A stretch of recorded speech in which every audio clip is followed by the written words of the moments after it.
Jaalala yoo jettee kaate jechuudha. Fakkeenyaaf situyyuu namni wayii yeroo 9 sharrii sitti hojjete. Ati immoo yeroo 9 gaarii hojjetteef. Inni sharrii 9 sitti hojjennaan ati yeroo 9 gaarii hojjetteef. Kurnaffaa ammas dabalee sharrii sitti hojjette. An kana hunda ituun gaarii hojjedhuu fi kurnatti hojjettee sharrummaa atis shiratti xaxxee jechuudha kurnaffaa irratti dallantee. Si mo'ateera jechuudha inni. Kurnaffaa irrattis gaariidhuma gochuu qabda. Taargeettiin keessa. 9 gaarii gootee yeroo inni sharrii sitti hojjetu. Kurnaffaa irratti dallantee yoo ajaa hojjette garee isaatti galte jechuudha. Garee ajaa hojjetutti galte mo'atamte. Gaarummaan kan kee badeera jechuudha. Kanaaf taargeettii kee irraan ka'e gaarummaa hojjechuu taanaan gaara maal? Jaalala taanaan jaalala. Nam tokko lama waa jedhee nu deebi'uu hin qabu jechuudha. Asaaminoon akkana jedhee Iskindir akkana jettee maal jedhame jechuudha. Hawaasa gurguddaa walitti tokkoof goonee ijaarra jenne sana waan diignu miti jechuudha. Taargeettii qabna. Taargeettiin keenya fagoodha jechuudha. Lammaffaa risaarraa wanti nu barannu taargeettiidha. Bakka dhaquudhaa barbaanne sana dhaquu risaan kiiloomeetirii 5 irraa qurxummii argee yoo aayiroopilaaniin dhufe itti bu'a malee jechuudha. Hin dabu. Qaxxitaa dhaqee kiiloomeetirii 5 irraa isaa arge qurxummii bishaan keessaa fuudha. Akkas ta'uu qabna jechuudha nus. Sadaffaa risaarraa wanti nu barachuu qabnu gaariin immoo isa kana. Risaan du'aan nyaatu. Risaan du'aan nyaatu. Ruumichoo fayyaa nyaatu. Risaan du'aan nyaatu jechuun qurxummiis yoo ta'e fayyaa qabee nyaata. Illeettiis yoo ta'e fayyaa qabee nyaata. Ilmoo quruphees yoo ta'e fayyaa siyawaadhaa bu'ee qabee nyaata. Malee du'aa tottoree xiraa'e nyaatu. Du'aa tottoreef xiraa'e kan nyaattu eenyunni ruumicha. Kana jechuun maanni risaan kaleessaa wal boosisaan jiraatu jechuudha. Kaleessi du'eera. Seenaa keessatti waa'ee minilik, waa'ee sirna gabrummaa, waa'ee sirna nafxanyaa namni sitti maa oolu jechuudha akka sabaatti. Inni ruumicha jechuudha. Yes, du'aadha kasun. Waa'ee du'aatiin jechuudha. Waa'ee kokkoo, waa'ee bulguutiin namni si sodaachisu ruumichummaadhanni. Risaanoo inni sun du'e miti Itoophiyaa akkamiin ijaaraadha? Haaraa nyaachuu. Itoophiyaadhaan ni jedhu si kamiitii akkamittan ijaaraadha hadda. Kana waan kaleessaatiin nama si boosisaa oolu ruumichanni. Fayyaa nyaata jechuudha risaan tokko jedhe. Lammaffaa risaan beektaa yoo du'aa nyaate hin du'aa ofii isaatii. Poozitiivii enerjii akkasii guuttate waan ta'eef yoo du'aa illee nyaate hin du'aa waan si dhibu risaan. Kanaaf fayyaa nyaata yeroo hunda. Oromoonis sabni kunis akkas ta'uu qabda. Waan haaraa. Waan jenereeshinii kana madaalu. Waan saba kana ceesisu. Yaada haaraa. Ilaalama haaraa. Uumuu qabda. Waa haaraa uumuu dadhabaa manamni. Ruumicha ta'u jechuun du'aa jechuun kaleessa jechuudhaam kaleessaan jiraachuudha. Bara diddaa gabrummaas akkana jenne dheengaddas akkana jechuu barbaada namni. Haaraallee uumuu jechuudha. Bara diddaa gabrummaa wayyaaneen asitti nama jeefte Oromoo akkana goote maal goote mana gubde jenna haadhas akka jedha namni.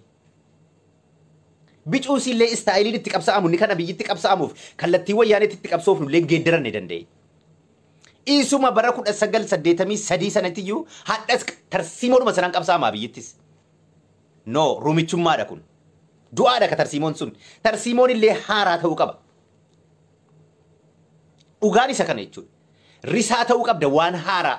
Kallattiin itti qabsooftu haaraa. Diinagdee irratti qabsaa'uu qabda ammaati.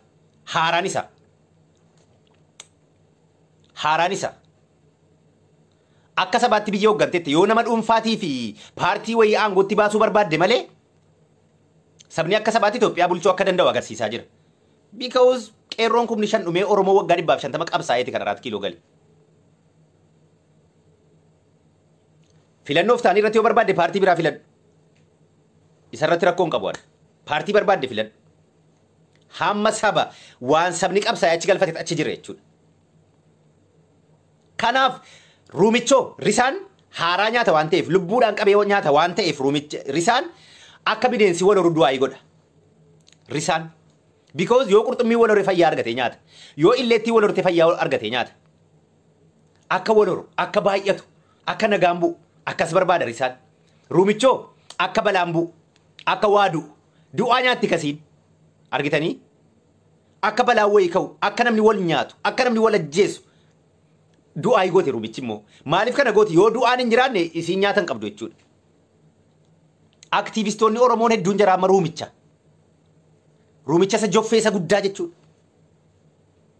Akkamitti beektanii yeroo wanti gaariin hojjetame yeroo wanti bareedaan hojjetame Facebook irratti hin argitanu jira.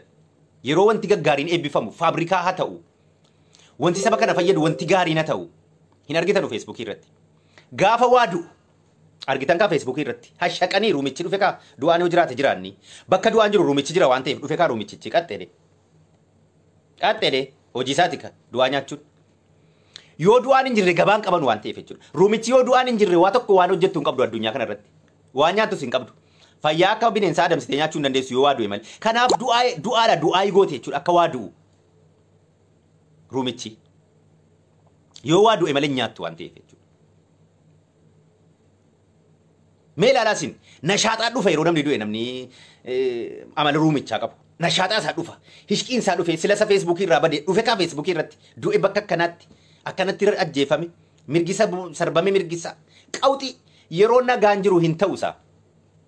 Hishqiin isaan dhufu jechuudha. Hin dhufu. Dhugaan isa kana. Mee ilaalaa nama tokko nama hedduu jechuudha. Jara Awurooppaa keessa taa'us haa ta'u jara biyya keessa taa'us jara maalii aktiivistoota keenya jennu jechuudha. Gaafa waa du'e kunoo feesbuukii irratti jechuudha footoo du'aa laxxafuun qawxiin du'aa ruumichi du'aa nyaataa fi kan inni kana godhu fayyaa kan nyaatu risaadha. Risaan kanaafuu bineensi wal horuu barbaada. Yoo bineensi wal horii fayyaa argate nyaata waan ta'eef. Du'atti du'aa hin kadhatu. Kanaaf risaa ta'uu qabdan jechuudha sin. Gaafa risaa taatanoo bakka hishqii bakka nagaa fakkeenyan sinii dha'an. Du'a faarsu miti warri du'a faarsu jaallatu hin barre garuu jarri fakkeenyaa bara 2019 qabadhaa bara 2019 naachuraalii qadaadhumti geenyaan jechuudha deezireetii jennaan jira kan ummatuma Itoophiyaa keessaa nama hammaduu jira kan jigni ba'ee qabaratu jechuudha kan abbaan jigaa lafa qabarii dhaqee qochisiisee maal jedhee qabaru nama meeqa du'e beektanii barreen gaddaa bara 2019 akka faranjiitti bara 2019 nama 800,000 47,334 du'e. Nama 800,000 47,334 du'e bara 2019 Itoophiyaa keessatti. 800,000 47,000 du'e. This is desperate. Nama hammana du'e Itoophiyaa keessatti. Maaliin? Dhukkubaan, qadaadhaan jechuudha. Dhukkubsatee maal ta'ee makiinaa dagaan wanta adda addaatiin jechuudha. Ruumichi garuu isa walitti bu'iinsa wayitiin yookaan poolisiidha yookaan haasaa wayii qabu qofa fiddee barbaadde hamma kana du'e garuu Itoophiyaatti qadaadhaan nama 747 du'e barreen gaddaa 2019 du'a qofaa miti garuu nama miiliyoona 3 fi 660 immoo dhalate risaan igaalaa isa miiliyoona 3 fi 660 sana gammada risaan sadhalate jechuudha. 847 siin gammaddu ruumicha. Garuu achi keessa amma du'annaa jedhamu akkuma Itoophiyaatti fakkeenyaa poolisiinii fi namni wayii dirree dawaatti walitti bu'anii du'e namni yeroo jedhame tokkicha isaa Itoophiyaadhaa du'e si'a namni. Nama 700 oltu du'a guyyaatti. Nama 705 ol jechuudha. Guyyaatti noormaaliidhuma barreessuma qadaadhaan namni du'u. Itoophiyaa qofaam nama 847 du'e barreen gaddaa 2019 keessa. Nama miiliyoona 3 fi 660 immoo dhalate lakkoofsa isa mana dhibbaa dhiiseetanii. Kanaaf ruumicha hin ta'inaa waan gaggaariitti gammadaa akka risaa dhalachuutti gammadaa bineensi yeroo hooloree gammada risaan ruumichi du'a barbaadaa kanaaf zeenaa du'a gammadaa feesbuukii irra lee jechuudha iddoo kanatti namni du'e manni gubate maal isa jedhu jaallata ruumichi no. Risaa ta'uu qabdaati. Amala sadaffaa risaa irraa barannudha kun. Qabataattu miti amala arfaffaa risaa irraa baratu akka sabni kun akka sabaatti. Eegil risaan jechuudha. Rakkoo isa qunnamu carraatti geeddara. Carraa godhe itti fayyadama. Ittiin hin boo'u. Fakkeenyaaf Uummanni Somaalee nun biqifne jaruma TPLF tiyu TPLF nadha fira keenya jedhaaru jechuudha. Jaratu iyyuu Somaalee keessaan uummata miiliyoona tokko kan Oromoo buqqifte. Kan adda gatamee michooma maaraanii haa ta'u. Yeroo isin buqqiftu sana sila ni bahame jechuudha. Oromoon immoo dallanii asii Somaalee qallaan bakka Oromiyaan taragaaggaan jiru damee makkalaakaadhaan to'atamee lammaaf biyyi isinii dhamuu injifannoon kun intas ta'u gaaggalaa duutitti fufa jechuudha. Yoo jarri hoogganan malee gabaabbatu sila. He'i jedhan Oromoo tokkoomsaniin ittiin Oromoon akka tokkoomu godhame jechuudha. Carraa godhame silaa carraa miti bar miiliyoonni tokko buqqee miti baqqaasatii boossee tasfaa kuttu qabsoo no Oromoo guutuutti ittiin tokkoome sababa sana. Mana sibuu mandiitii hanga Moyyaaleetti jechuudha. Hanga Cinaaksanitti. Hanga Gooreetti. Hanga Kamiseetti Oromoon hundi ittiin tokkoome sababa sana. Yes. Yeroo rakkoon uumame carraatti geeddaruu danda'u qabda jechuudha. Fakkeenyaaf risaan yeroo bokkaan roobu simbirri sii kaan hin baqatti beektaa? Bokkaan baallee jaraatti bu'ee akkan jenne fiiddee waa wajjila gaggalti simbirroonni kaan. Risaan garuu duumessa kutee ol ba'eetiyyuu duumessaa ol barrisa. Bokkaan yeroo inni roobee caame san argatu bar bokkaan roobee naanna caame gad dhufa. Rakkoodhaa ol ta'a jechuudha risaan. Yeroo immoo dambaliin galaanaa ka'e kallattii damballii galaanaa eegeetiyyuu koochoo isaatti kenna. Ituu koochoo isaa akkana godhe hin cinqamin dambaliin galaanaa isa fuudhee hawaa keessa balleessaa jechuudha. Carraa godhe itti fayyadama. Ruumichoo hin baqatti. Baqatteetiyyuu bakka wayiitti galti jechuudha. Holqasiitti maalisiitti. Yoo roobni dhufes yoo rakkoon dhufe jechuudha. Kanaaf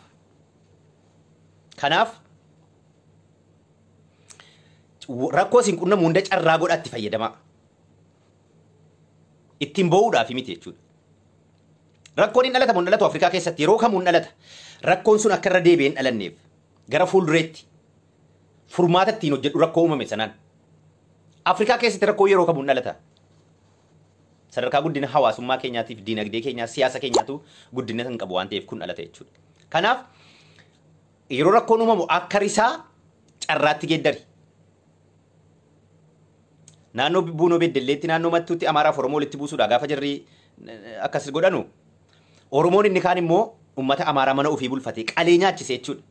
Yeroo dubbiin qabbanaa'u mana ijaareetti galche. Kan buqqise kan biraa ta'uusaa naannoo Amaaraatii Koreen ijaaramee dhufee ilaaleetiyyuu Oromoon hin buqqifne jedhe. Shira jara wayyaanee ta'uusaa ragaa ba'eef jechuudha. Akkasi carraa gootee itti fayyadamta sanamni ittiin maqaasii balleessuu fide jechuudha. Akkasi. Siika kan biyya bulchaaru